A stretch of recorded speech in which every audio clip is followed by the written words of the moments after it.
C'était en 1982 et le gouvernement a décidé de construire deux musées, le Musée des civilisations et le Musée des beaux-arts, d'un côté et de l'autre de la rivière des Outaouais, un au Québec, un en Ontario.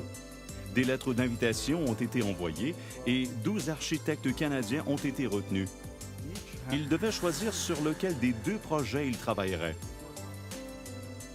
J'ai choisi de travailler sur le Musée des civilisations parce que je venais juste de commencer à travailler sur le Musée de la civilisation de Québec et que, bien sûr, j'habitais au Québec, ce qui, je pensais, pourrait me donner un avantage.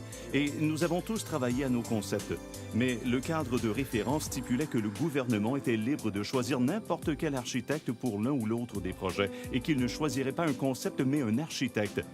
Ça faisait juste partie d'un processus. Et j'ai reçu un appel téléphonique 3 ou 4 jours avant l'annonce finale.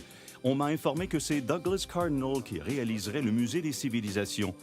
On m'a demandé si je pouvais faire quelques esquisses pour ce bâtiment, le Musée des beaux-arts, dans les 3 jours restants.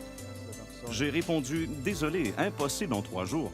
Vous devrez donc prendre une décision sur les seuls éléments en votre possession, quels qu'ils soient. » Et 3 jours plus tard, j'ai appris que j'avais été sélectionné pour ce Musée des beaux-arts, à partir de rien, puisque je n'avais pas produit la moindre esquisse. Et nous voilà donc partis à étudier le site et à le comprendre. Un moment vraiment excitant.